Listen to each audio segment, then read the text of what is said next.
Agora, uma ficha de lembranças. Quando eu penso no filme Titanic, eu me lembro de... Você acha que conseguiria lembrar de muita coisa ou de pouca coisa?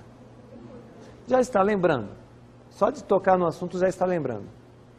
E me diga, um filme com mais de 3 horas de duração. Você consegue lembrar de muita coisa porque você assistiu, presumo, a semana passada. Foi isso? Não. Mês passado. É isso? Não. Você assistiu nos últimos 6 meses, pronto. Não? Faz mais de 1 ano que você assistiu? E consegue lembrar de muita coisa. Do Jack, da Rose, né, das situações que eles passavam dentro e fora do navio. Gente, que memória, e tem gente que reclama da memória, hein? Que memória é esta que nos faz guardar muita coisa de um filme com mais de 3 horas de duração e que eu assisti há mais de 1 ano? Isso é memória visual, com memórias de longa duração, associada ao interesse. E se você aplica isso na leitura, tá? Observa, imagina o texto, tá? E lê com interesse, você cria memórias de longa duração. Então, durante a leitura, imagine personagem, local, objetos. Isso é um texto mais fácil. O texto técnico, gente, nós vamos ver daqui a pouco. O texto técnico eu não tenho que ler. Eu tenho que estudar. É uma outra abordagem. O que mais que eu posso fazer para ter uma leitura concentrada? Mentalize números, gráficos. Quer dizer, estou lendo o texto. Tem uma data. Faça aquela pausa, preste atenção na data, faça uma relação, uma associação com um fato conhecido. Olha, essa data aqui, os últimos números, lembra o número da minha residência. Pode ser que essa coincidência ajude a lembrar, né, a mentalizar. E concentre-se no ato de ler. É importante vocês não cair na armadilha da leitura rápida. A leitura rápida ela não ajuda. Ao contrário, atrapalha. Gente, leitura veloz é o mesmo que passear com um carro numa paisagem, num cenário paradisíaco, numa velocidade de 200 por hora. O que você vai ver desse cenário? Nada. Então a leitura rápida, ela não é uma leitura que implica em memorização. Você percebe o texto, mas não memoriza. Isso já foi comprovado cientificamente. Leitura rápida não é o caminho do estudante sério, da pessoa que deseja aprender. Abandona isso.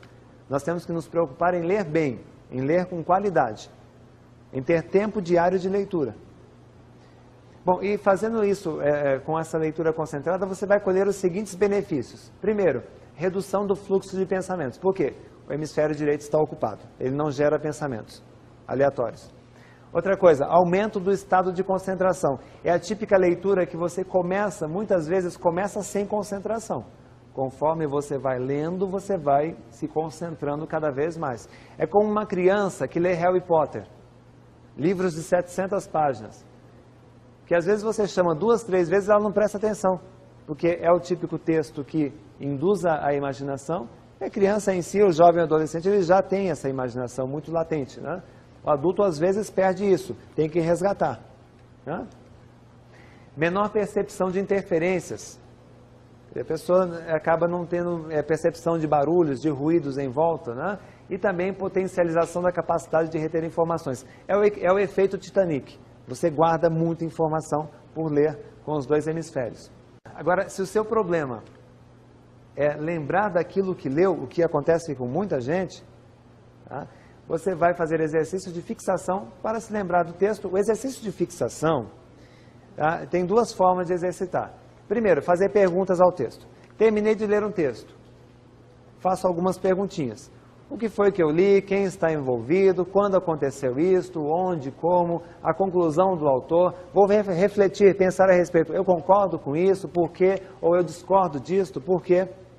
Fazendo exercício de fixação. Ou criando um banco de lembranças, aquela fichinha. Quer dizer, eu terminei de ler um texto, eu pego uma fichinha.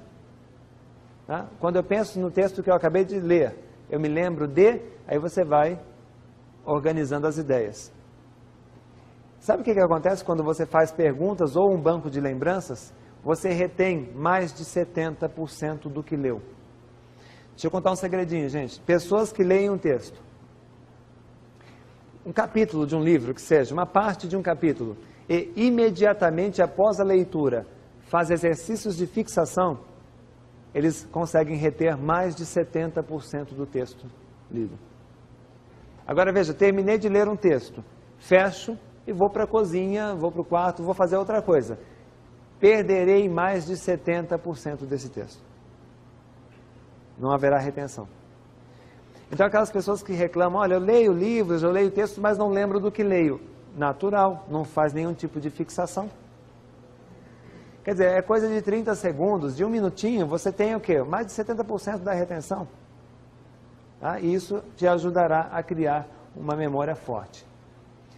Então está aí a ficha, o tema, capítulo ou tópico do texto e aquilo que eu consigo lembrar. E sabe o que você faz com essa fichinha aqui?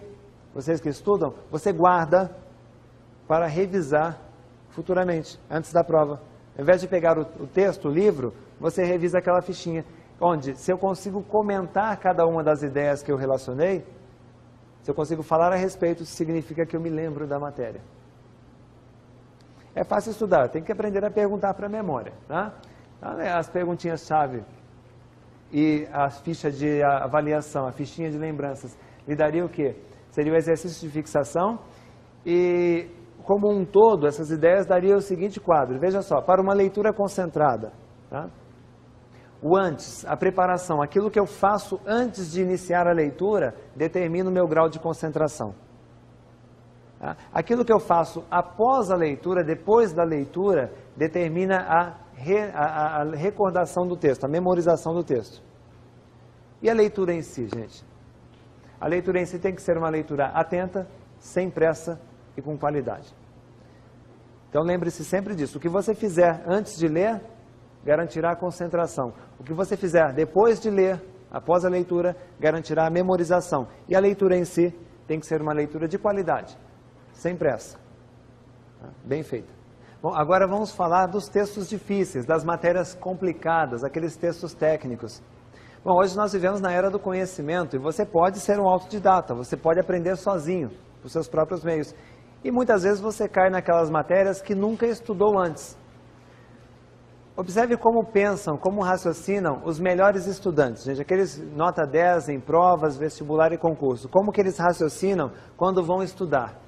Primeira coisa, eles definem o assunto que será estudado naquela rodada, naquela tarde, por exemplo.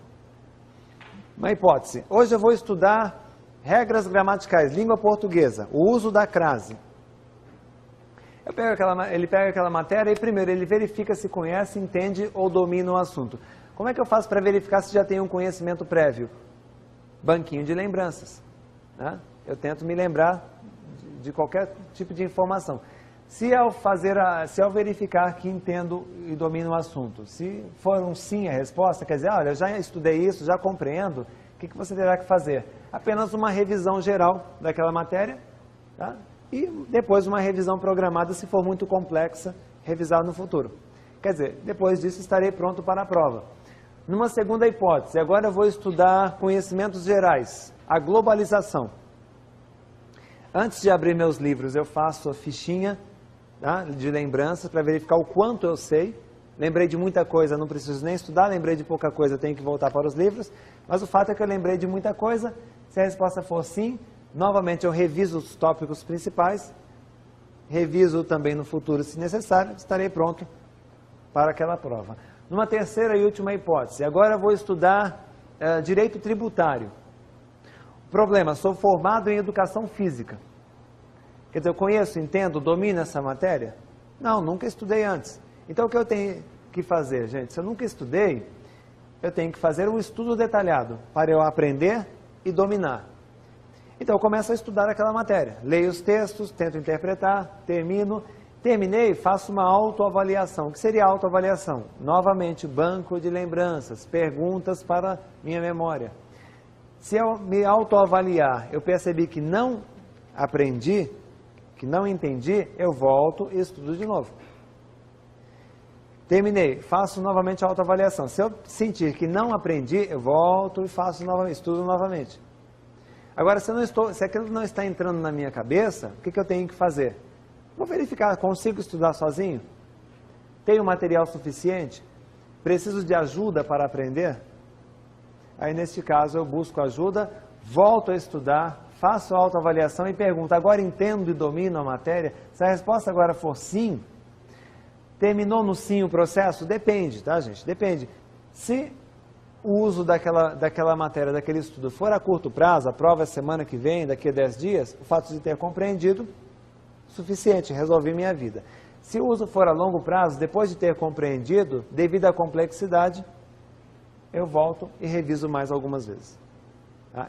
O que esses estudantes tentam separar com esse tipo de raciocínio? Eles separam as matérias que têm que revisar das matérias que têm que estudar e aprender. Qual dos dois toma mais tempo? Diz para mim. Estudar ou revisar? Estudar toma mais tempo. Tá? O estudante que não presta atenção em sala de aula, ele tem que estudar sozinho em casa. É onde nós perdemos tempo.